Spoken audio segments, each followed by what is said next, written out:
I work at Core Security Technologies, and I'll be speaking about Syscall Proxying today.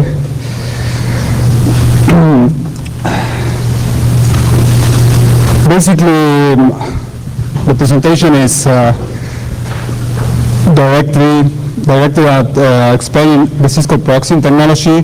What I will do, I will start with some general concepts related to Syscalls. We will go then to what Syscall Proxying is, and then we'll take a look at how we can make it work and what is it good for. So, first, some very general stuff. A process typically interacts with certain resources to accomplish a certain goal. For example, a file in a disk, the screen, or a networking card. This interaction is done through the operating system and through the what we call system calls, which are operating system services. These system services can be identified usually with the lowest layer of communication between a user mode process and the kernel itself. If we look at the most popular operating systems right now in use, we can take a look at Windows, Linux, the BSD, Solaris.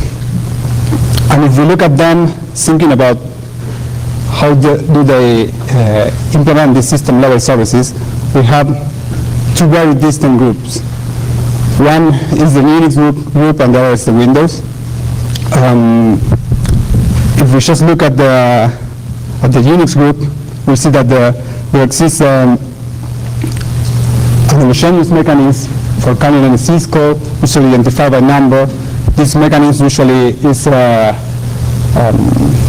a software interrupt, a software trap, or a file call. And usually a register is solved with a Syscall number we're going to call. There's also a common convention used for passing arguments that either pass through the stack or through registers or through a mix of both. Also, in the Unix world, these system services are kept to a minimum. OpenBSD, for example, has about 300 Syscalls. And there's also a direct mapping between each Syscall and its own wrapper in libc, for example, in this case. What does this mean? Usually, this libc wrapper, each system call implemented at the operating system has its own way of interfacing with it, and is very dependent on this operating system. So most of these OSs try to present a common interface for user-made programs so that we don't have to learn how to program in each one of them. So this interface usually is called POSIX or System 5, for example. So this libc wrapper, it's a function in libc which basically just translates between POSIX, for example, and the underlying operating system. A specific way of calling open, read, or get the entries, or whatever. So in Unix systems, usually this libc wrapper is very specific to each one and doesn't do much more than just interface between the two calling conventions. Now into Windows. The Windows system service layer can be usually referred to in books as a native API, in contrast to the Win32 API, which is a user mode library, and it's not documented and not supported. It looks like Microsoft wants to have the liberty of changing the native API, and it has to from NT 2000 and XP without making user mode programs no longer functional. So it's a lot harder to actually interact directly with this interface. In contrast with the Unix world, there's also a high number of system-level services, more than 1,000. And also, the 132 API calls that wrap these version-specific system-level services actually do a lot of stuff. So if you are directly accessing the system through system calls, you have to do a lot of work. So to keep things simple, along this speech, I refer to Windows syscalls as any function in any DLL available to a user mode process. So in this way, when we were talking about the native API calls are those in MTDLL. We are including them, but we also including the whole API. So,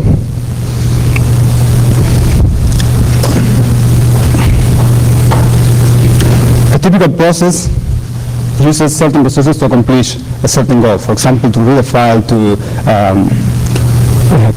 calculate an average from a table or something. And the specific resources this process accesses and the kind of access it has in them defines the context onto which this process is running. So let's see a sample.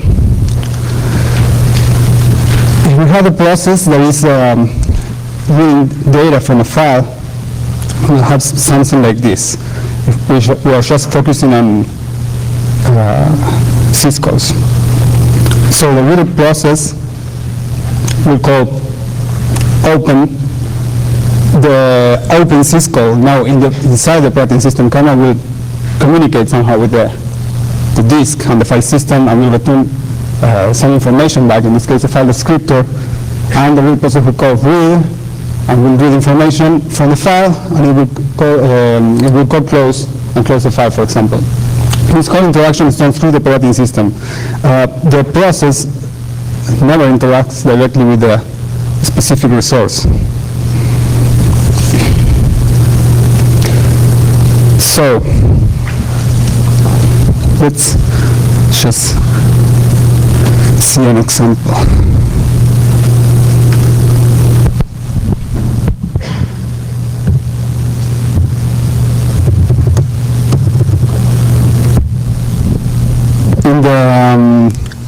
In the Unix world, we have, for example, in the Linux system, we have a tool that is called strace.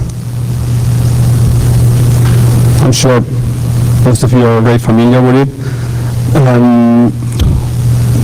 Basically, what strace does is just it read, right? You can see what it says.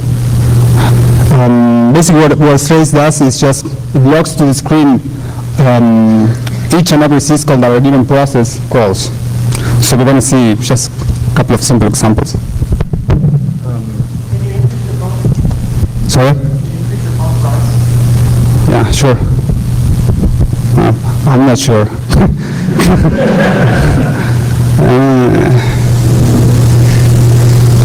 Maybe.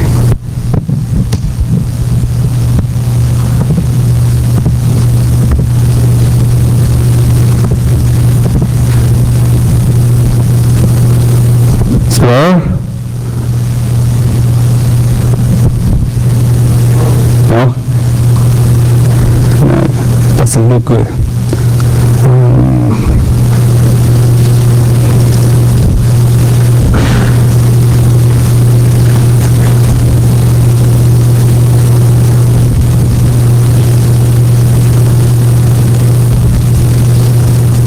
I don't think I can increase the font size. I'm sorry. Does it look better on full screen or like that? Full screen is better? Yeah. Okay.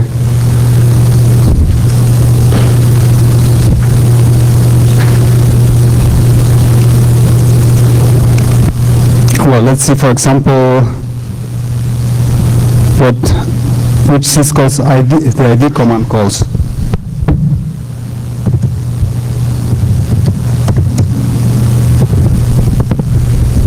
Well, quite a bunch.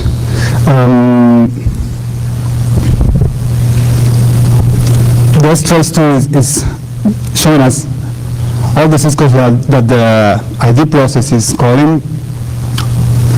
There is a lot of stuff that libc is doing, for example, like local stuff, memory map, and all that. But the actual thing we're looking for is here.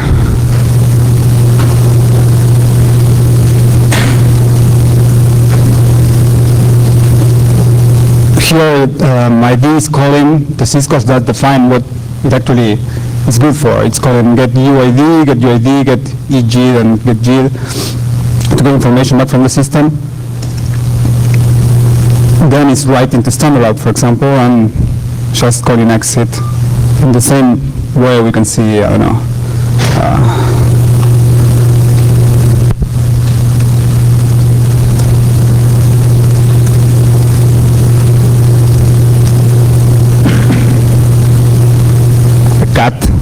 simple cat just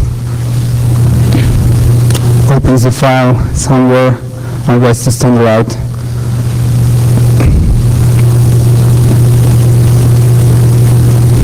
It's not so easy. Where is the elephant?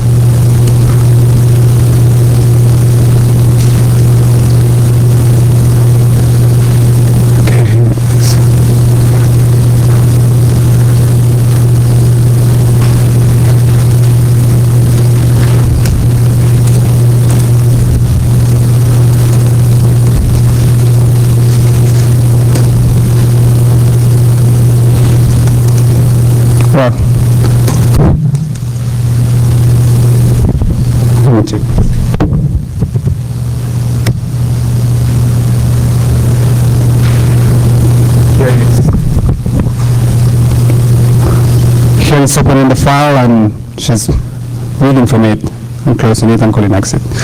So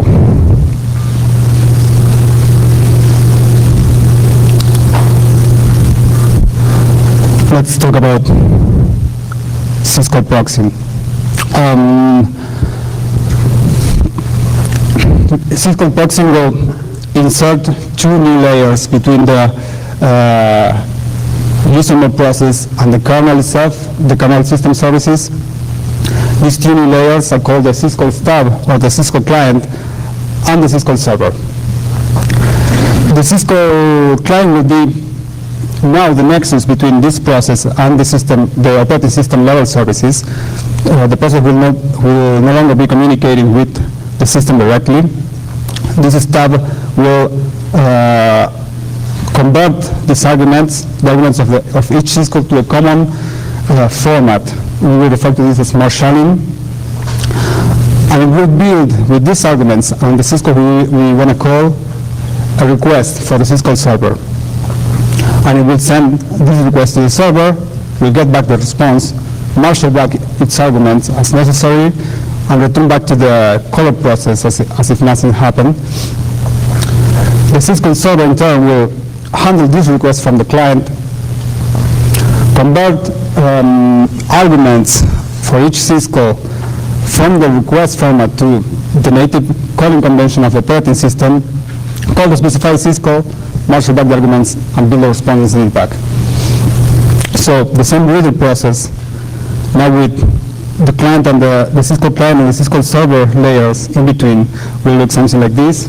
The process, instead of calling open, we call an open stub inside the Syscall client. This stub will marshal the arguments, for example, the file name, flags, and mode. We'll build a request. We'll send the request to the server in some way. The server will create the appropriate context for those arguments to be valid for the open in the underlying system, the open call, and we'll call it. And the open will return to the server will marshal back its arguments, build the response, and send it back to the client, and so on with each one of the Syscalls.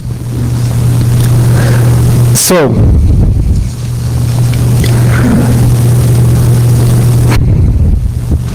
if we were to separate this Syscall client from the server, for example, by a network link, this same reader process, which was made to read a file and open to the screen, for example, will now be opening a file on the remote and on a remote system instead of on the local one. It will look something like this. The reader process will communicate with the stub. The Syscall client stub will be the request, but this time it will send the request through the network, and the Syscall server will process the request, create a response, and send it back through the network. That's what has happened. We said before that the resources a process access and the kind of access it has to them defines the context into which this process runs. So in this way, what we have done is we have changed the context of this running process without changing the process inner logic. The process still thinks it's opening a file and doing his stuff without knowing anything about remote execution, for example. So exactly what happens is this: the process accesses a remote resource instead of a local one, in this case a file. The process accesses this resource with the privilege of the remote server process, no longer the privileges of the client process, because the server process is the one actually accessing the resource. And the process doesn't know anything about remote execution at all. It was never meant to actually execute over a network. Some facts are like the original program was not modified at all, and it still conserves the same inner logic. If we have a program that, I don't know, grab the integrals from a file and calculate an average and then output it to the string, we will exactly do the same thing over the network with Syscall Proxying, because the inner logic is exactly the same. The only thing that will change is the actual resource it's accessing.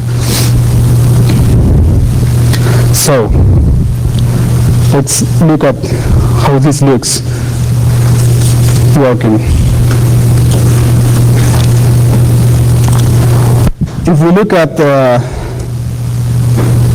this drawing, it has a lot of common with, I guess, something that everybody knows, or most of you know, which is called RPC. The RPC, or remote procedure call, is a model for doing exactly this, or doing things related to Syscall Proxying. It's a client-server model. Each remote call is handled both by a client stub and a server stub, and Syscall Proxying can be trivially implemented using RPC. RPC looks a lot like Syscall Proxying. In this case, the client stub and the server stub will be exactly what the Syscall client and Syscall server layers are. But instead of calling any function, we'll just call it Syscalls. Usually RPC implementations, and there are RPC implementations on most of the operating systems in use today. For example, Sun RPC. And it provides a common mechanism for doing RPC with any kind of procedure call. And basically it does just what I described a moment ago. The client stub and the server stub just marshal back and forth information required for doing the actual procedure call to a common interchange format, send it through the network, and get back a response. So, what are the benefits and the shortcomings of implementing Syscall Proxying with RPC? Among the benefits, we can say that there's interoperability between different platforms. This is actually an RPC benefit, a benefit of most of the RPC implementations, which can work between different processors. And our benefit is that almost any procedure call can be converted to RPC. Now, if we just focus on Syscall proxying or RPC with Syscalls, we'll see that the user-made process that is accessing these Syscalls already knows a lot about the system where the server is running. In fact, they are very tightly coupled. It does not make any sense to convert back and forth from a common interchange format where you're calling your client and your server are meant to work on the same platform. So this is probably the main shortcoming of implementing Syscall proxying with RPC. In this case, both client and server will symmetrically convert back and forth from different formats if necessary, and provide a lot of generality that is not needed. So, let's say we have a hunch that there should be some added value onto making the server really small. So that's why I'll focus for a while on optimizing the server size. So, how can we do this? Let's move for a while into the Unix world. We can take a look at what's common among all the Syscalls in a Unix system. For example, there's an homogeneous way of passing arguments on the same system. Some arguments are passed as integrals, or others are pointers to integrals, pointers to buffers, pointers to structs. It's not very common to see Syscalls that are really complex into the data they need as input or as output. So it's pretty straightforward. Most of them just receive integrals or pointers to buffers or strings. There's a common and simple mechanism for calling each one of these Syscalls. Usually it's a software interrupt, like in Intel platforms, software trap, or a far call. So, how can we take advantage of this? In order to reach our goal of optimizing the server size, we will do exactly the contrary of the thin client way of thinking. We will think about fat client and thin server. Basically, remove all the platform-dependent code to the client. The client code will directly convert from the system, the client system calling convention, and directly into the server's format without no intermediate common format, because we saw that was one of the shortcomings of the RPC model. And it will create a request that will constitute exactly what the server needs just before calling the Syscall, so that the server doesn't have to be smart at all. The server will then take advantage of this common mechanism of calling any Syscall, and will do always the same. We'll see later what it is.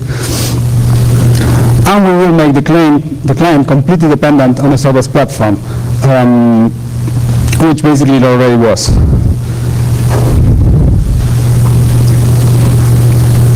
So, now into the implementation. This client code then has to create a request that represents exactly what the stack in the server should look like just before calling the Syscall that we want. So we'll create on the request the exact packet that will be in memory just before calling the system call. So, thinking about that, integer arguments are trivially packed into this structure because they are passed by value. Now, pointers, that's the the hard one. We are talking about a client and a server which reside on completely different systems. And in fact, they run on completely different processes. So addresses that are valid on the client process for sure will have nothing to do with addresses that are valid on the server process. So we will have to do something about that for Syscall that actually pass pointers from the client's process space to the server. So what we will do is we will, instead of directly passing the pointer that the application uses to call the client stuff, we will relocate the buffer inside the request itself and create a pointer inside that buffer. So it should look something like this. This is a sample for the open Syscall. Open takes 3 arguments: a file name, flags for the open, and the mode in case we're creating a file. So the flags and the mode arguments are just integers. They can be passed by value. There's no problem with that. Now the file name. The file name is a pointer to a string.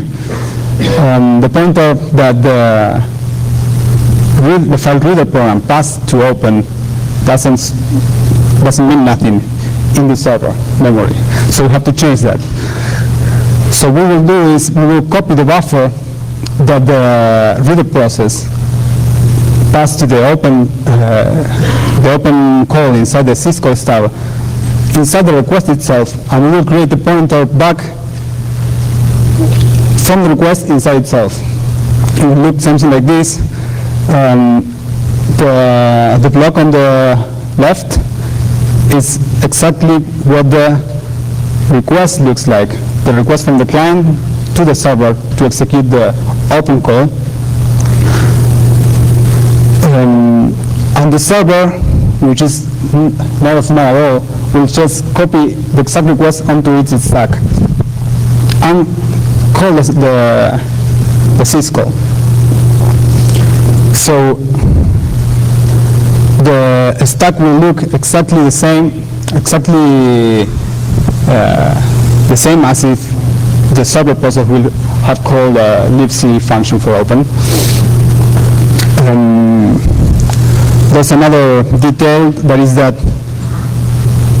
this pointer to the file name buffer has to be an actual pointer. It cannot be like an offset into the buffer. If it were an offset into the buffer, the server call will have to be in place to change that and make it look like a real pointer. So we'll have to increase the server size to do that. So we'll see, I think it's the next slide. No, not yet. We'll see that the client will need a way to tell how the server's memory look. So the servers will, upon connection, the server will send back the stack pointer so that we can create our own virtual pointers from the client side into the stack. So a file name will be a pointer relative to that ESP or the stack pointer on the server. So how does it look when we call a Syscall in Linux? Linux is pretty straightforward. EAX is loaded with a Syscall number. For example, I think it's a 3 for open, but this is what we saw on the trace. Arguments are passed through the EBX, ECX, CDX, ESI, and ELI registers. Syscall will have more than 5 arguments, push the rest of them on the stack.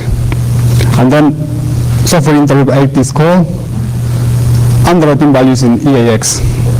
It's pretty simple. So if we were debugging an open call, it will look like this.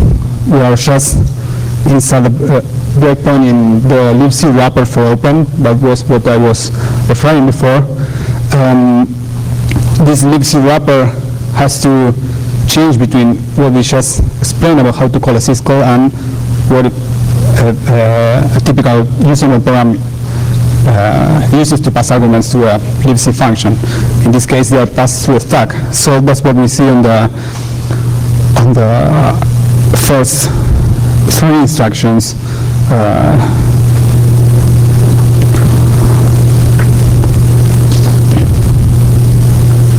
Where each parameter is moving to its respective register. Then 5 is moving to EAX, 5 is the number of open, and then init is called, and that's it. So, this is how our simple Linux server for Syscall will look like. First, we will set up communication with the client. There can be anything. There can be open a socket and connect, or accept connections, or whatever. Then, upon connection, the first thing we will do, we will send back ESP, like we said, so the client can build the request it needs with the correct pointers. And then, for each request, we will just copy the exact request into the stack, pop the registers it needs for the arguments, and call the system call. This is why it's important, all the effort we did before, to actually make the request look like something that could be in a process stack. After that, we'll just push the return value and send back the buffer with the response. Why do we send back the buffer? Because certain syscalls return information on the buffers that we send. So if we're calling read, for example,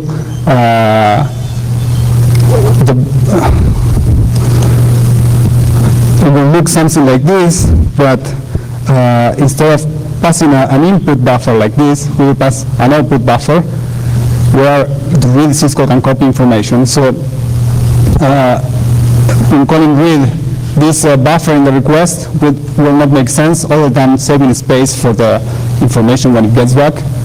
When the server calls the read system call, it will copy information into that buffer, and then our server will send it back to us so that we can use it. And that's why the whole request packet transforms itself into a response and is sent back to the client.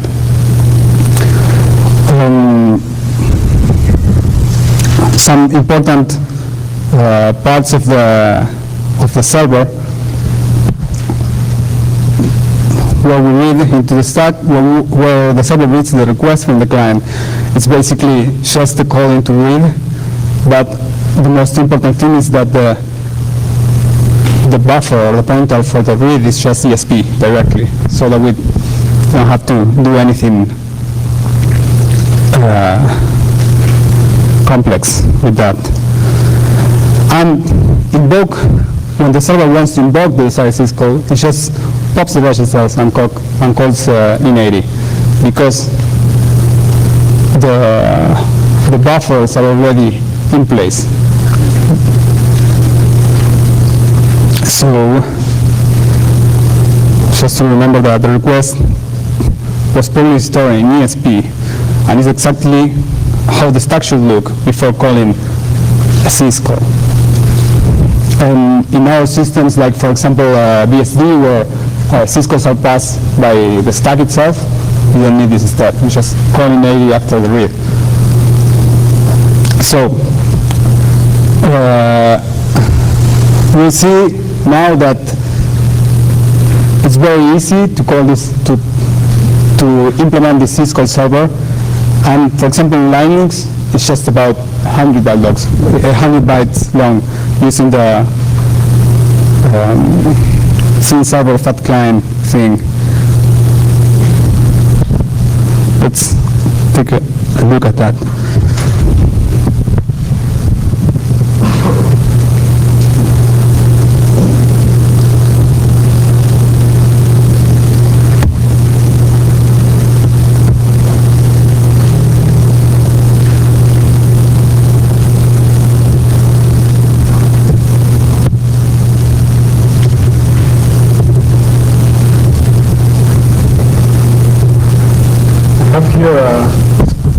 I have here this sample server As you can see, it's very simple. Also, at the end of the presentation, I have these samples ready for the CD, but if you look at the CD, you'll find that there's a paper, which is this presentation with more detail, and there's also all this. There are also these samples on the net. I'm going to pass you the URL at the end.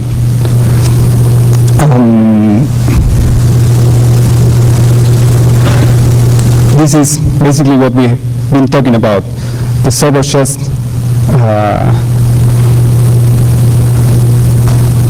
reads the request, calls the Syscall, and sends the answer back. It's pretty small. And what we do here is we just accept new connections from the server to have some kind of communication channel with the client. So,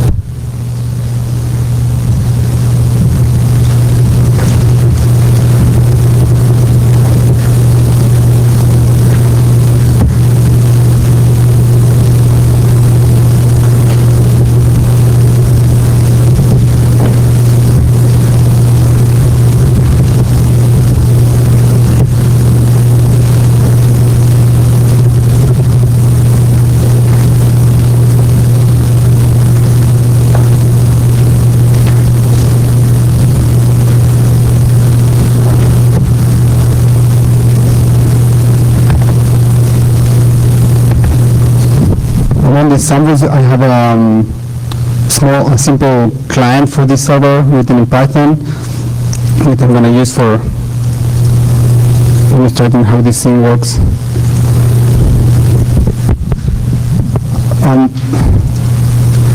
Here I have this is a Red Hat Linux running on VMware. I just executed the Syscall server inside strace, so we can see how the things that we do from the client show up in the server.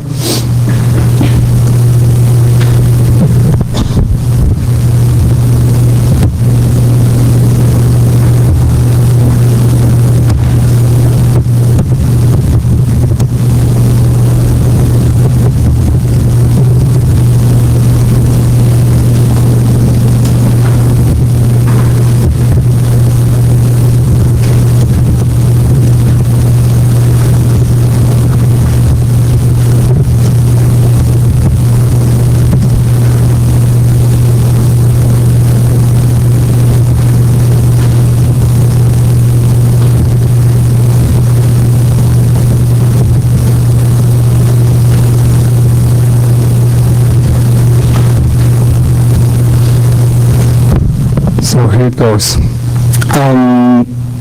As we said before, the first thing that the server does once the client connects is send back it's a stack pointer so that the client knows how to package the request with the buffers. And now the server is blocked and waiting for new requests. So we can call ID, for example.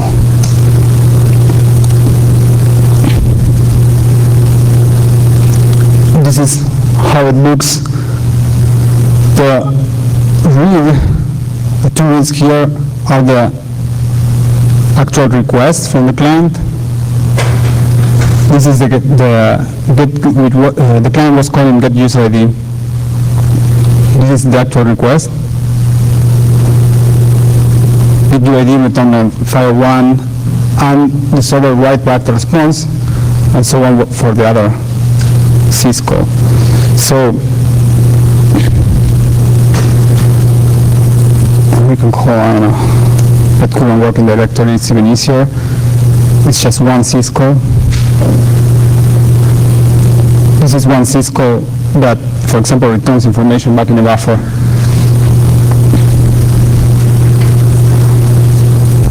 And we can call exit, which just killed the server program. Here you go, exit 1.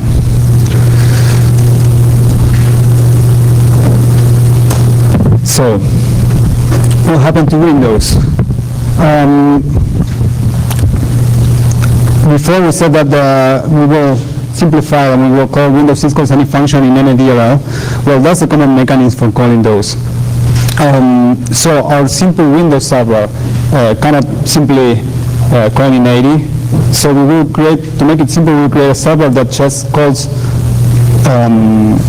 any address that we give him. So if we do that, we will be able to call any function on any DLL that is already loaded into the server process, and that's it. But there's one more detail, that is that the blob library call and the get Caceres call are already part of this address space. So we can call them and actually load new libraries into the system. So this is how the server code for the Windows server will look like. Again, it will set up a communication, it will send back ESP, two new things happen. It will send back the address of the library and the address of get Caceres, and then it will simply loop into a request reading loop in which it will just push the whole request into the stack like before, and this time it's even better because the DLL calling convention in Windows passes all the arguments into the stack. It will pop the address of the function I want to call, and it will just call it and send back the response. So in this way, the client can tell the server to call any function that it wants, and also make the server load new libraries and get the addresses of new functions to call. The only thing that is a little more difficult is the request packing code, because now we are trying to make every call possible. So functions, Win32 functions, for example, have some funky structures that are nasty to pack because they point back into itself and that kind of thing. So that's the client code is a bit more complex, but the server can be really small too. So what is this good for? Basically, any task related to remote execution could be done with Syscall Proxying, but the fact is that this fat client server architecture lags behind RPC for generic stuff in things like efficiency and interoperability. But there's one use for what this thing is good for, which is for exploiting code injection vulnerabilities, like buffer overflows and format strings. So, what are these things? Usually, this kind of vulnerabilities give the attacker the ability to gain control of the processor in the target machine, and usually they are attacked in this way. They have, the attack can be divided in two stages, which is there's an injection mechanism which is specific to the vulnerability, which basically tries to gain control of the system, tries to gain control of the instruction pointer in the remote system, and then there's a payload, which is the actual code that we want to execute when we have accomplished that. So usually we see something that is called shellcode. That is basically code that using Syscall spawn a shell on the remote system and send it back to the attacker's machine. So the attacker now has an interactive console of the target system.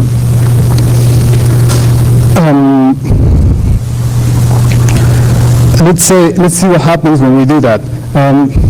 Suppose we are doing a penetration test, for example, and we have successfully attacked the host, and now we have a shell.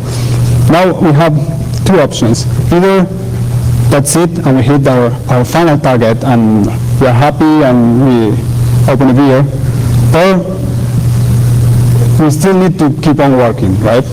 So what do we do with this new system that we have?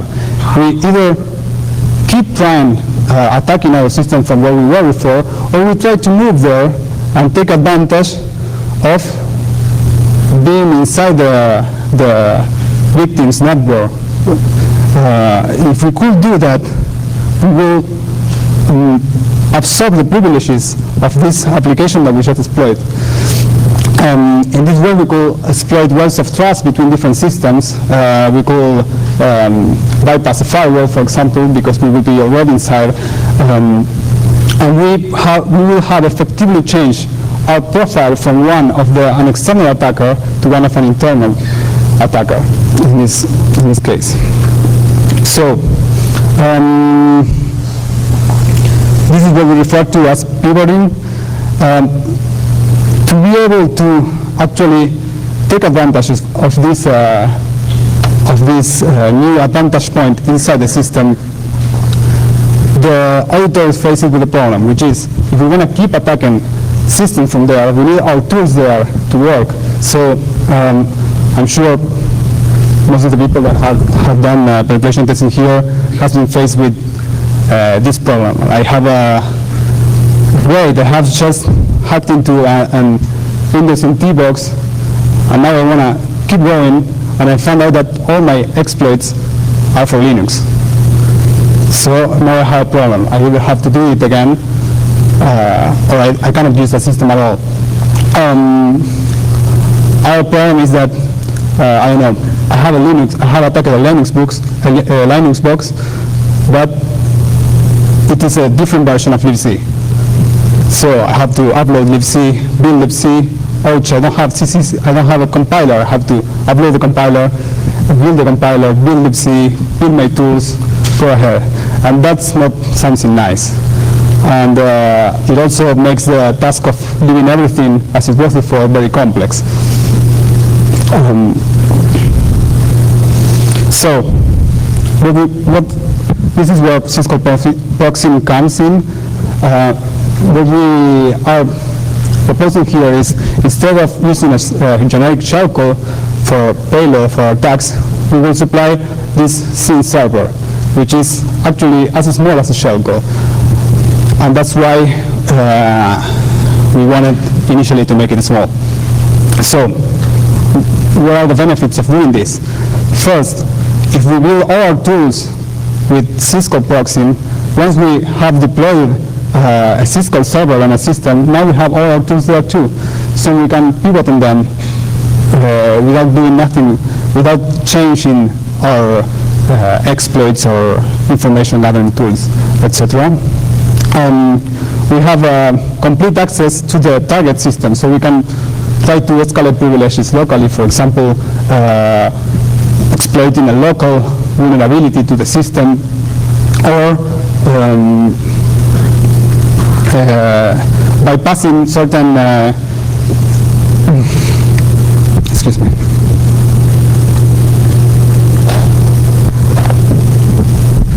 Bypassing certain constraints that the vulnerable service has done to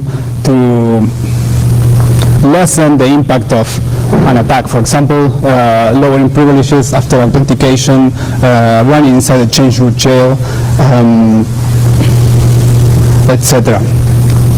And the other important benefit is that sometimes, even though a given service is vulnerable to an attack, it's not possible to spawn a shell, because we are, for example, inside a change root shell where there's no shell at all. So even though the vulnerability exists and we could take advantage of that, we are not able to do it. So if we can deploy a Syscall server there, we might not be able to escalate privileges locally, but we might be able to launch attacks from this system, even though there's no shell. So before this, I have a simple example that is the same server, but it basically lowers the privileges, changes roots to /TMP and changes the effective ID of the process to nobody. So I'm gonna connect to this same server now, the same as I did before, but I will run a sample that will basically get back the privileges of the super user and get out of the chain root jail.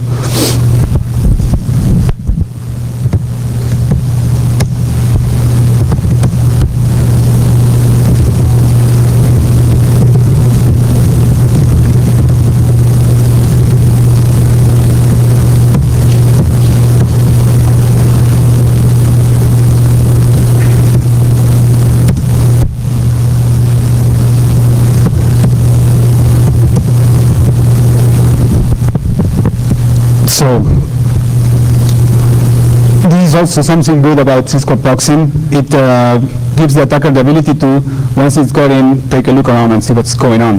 For example, in this case, I'm calling get UID and get EUID and get current working directory, and I'm doing an ls, and I realize that I'm inside the jail because there's no way what I'm seeing is root. I'm not root because the process lower the effective privileges of the user. This scenario is exactly what happens when you exploit a vulnerability in WFTPD, for example. WFTPD will do exactly this. Will change root to /home FTP and call set UID with the ID of the user you authenticated as, for example, anonymous or whatever. So if you actually, if this were an attack against WFTPD, we will see the same thing. So what happens then? You either don't do nothing else, or you change your attack to accommodate for this. This will require, for example, a shellcode change to call set UID 0 just before spawning the shell. In this case, I can do it interactively because I'm not talking to a shell, I'm talking to a Syscall server. So now I change my ID, and now I can break out of the chain root with some common mechanism that exists to do that once you're root. So now I'm there.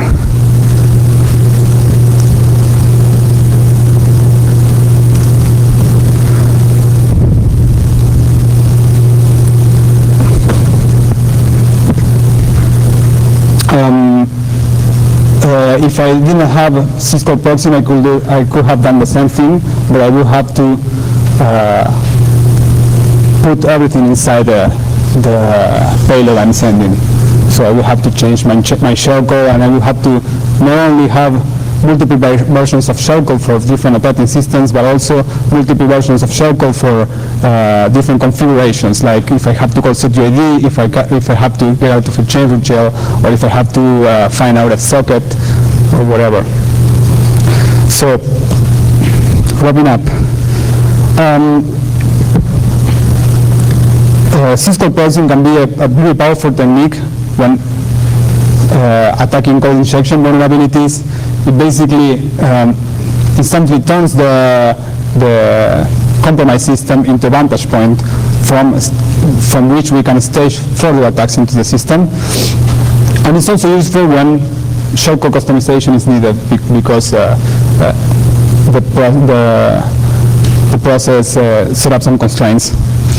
And it could be also a powerful framework for developing penetration testing tools.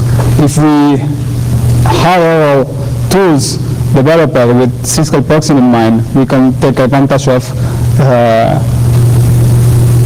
having our attacks deploy Syscall server, and we will be able to jump from them very easily. So coding with Syscall proxying in mind basically raises the value of these tools.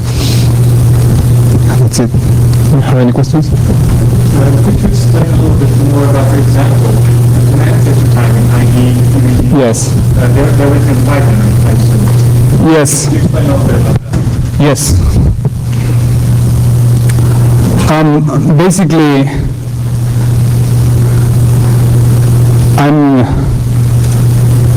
I'm not exactly, this is what's going on. I have a Syscall client written in Python, which is built like a library, and then on top of that I have just this mini shell script that basically uses that model to call Syscalls. So for example, if I call cat, this is actually more than one Syscall. It's calling open, read, close.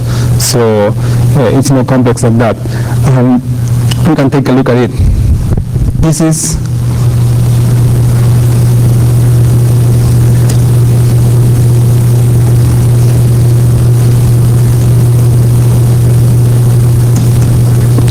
the mini shell source. Every time I type a command, one of these methods is called. So for example, when I type ID, I'm telling my client to call get UID and get EUID for, I don't know, cat. Here it is. First I get a file descriptor calling open, then another one calling read, and I don't close the file, which is not nice. We can take a look at the proxy if we want.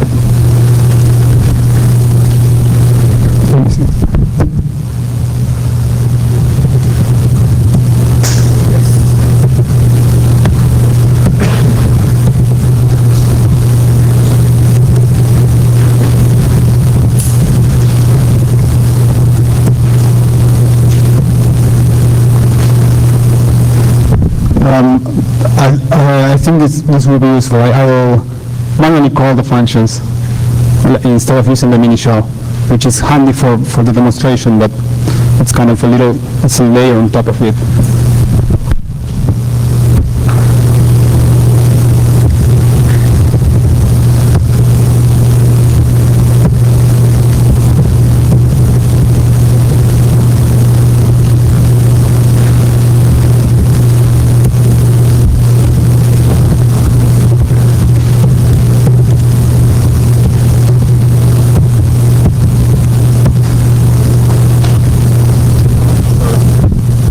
Connected to the client, to the server, and then I can, this client, you can take a look here at it, basically implements the generic method for calling any Syscall in a Linux system, which is this method.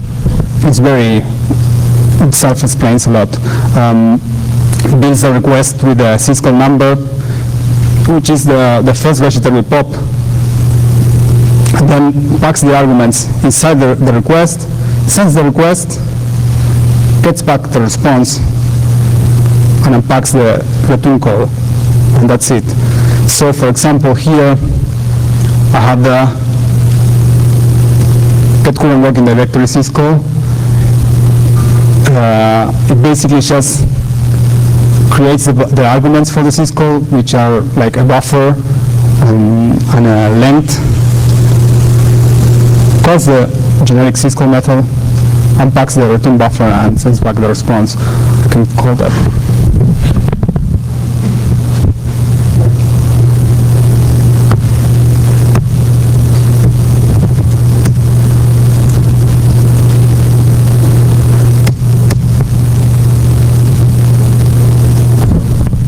Here is the call to the Syscall.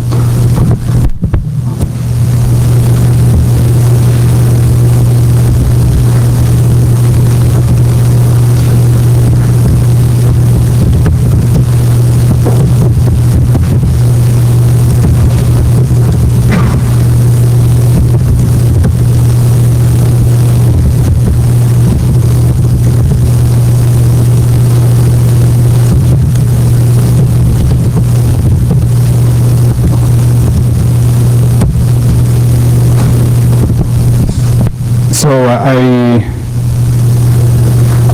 I guess the Syscall client is pretty simple.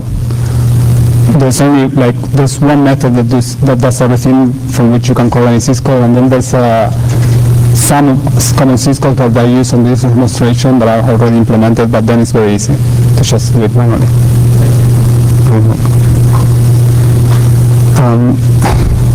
Something else.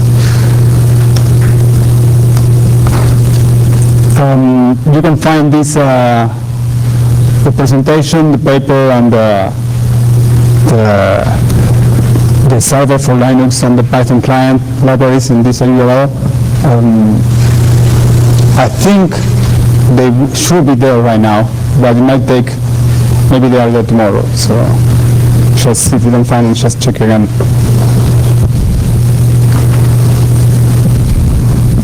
I don't know. Have other questions?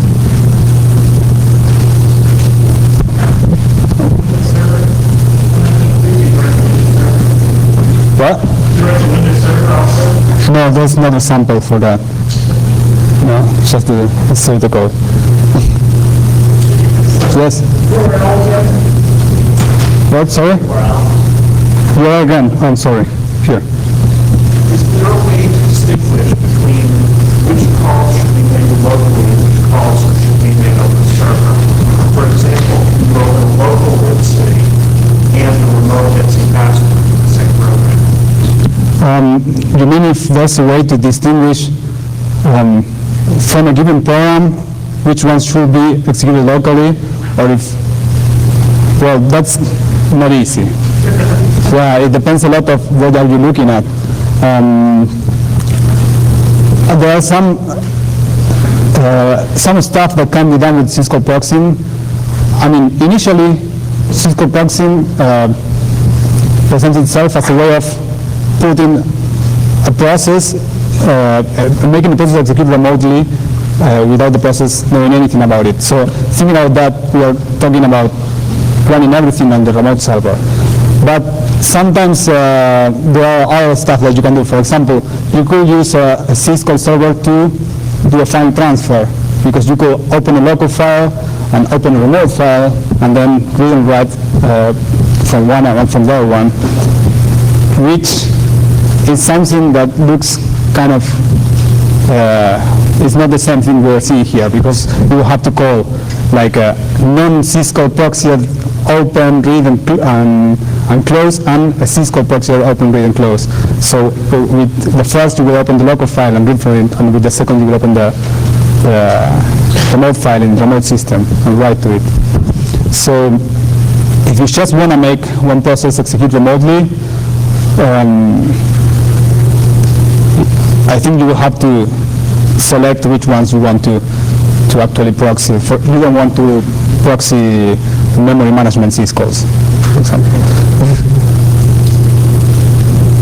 Can you Syscall proxy something like that? Yes, of course. Well, I won't say of course. You could Syscall proxy everything that Nmap does with system-level services. For example, using raw sockets. But if Nmap uses pickup,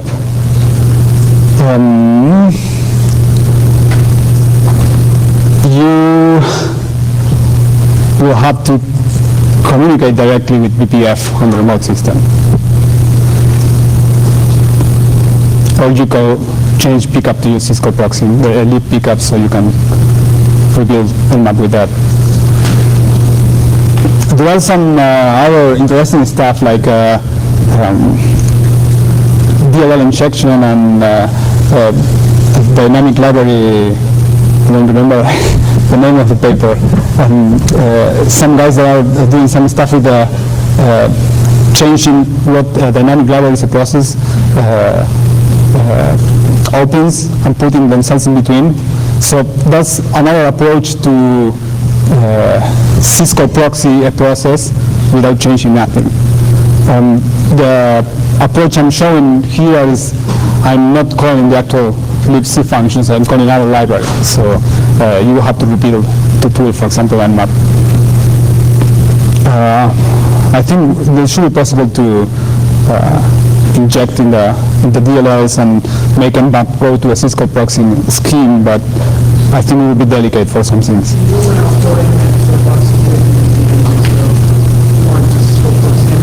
Yeah. Yeah, of course. That's what this is about. Yeah.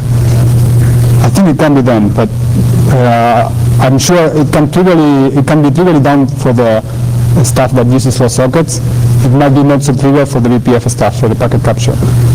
Yes.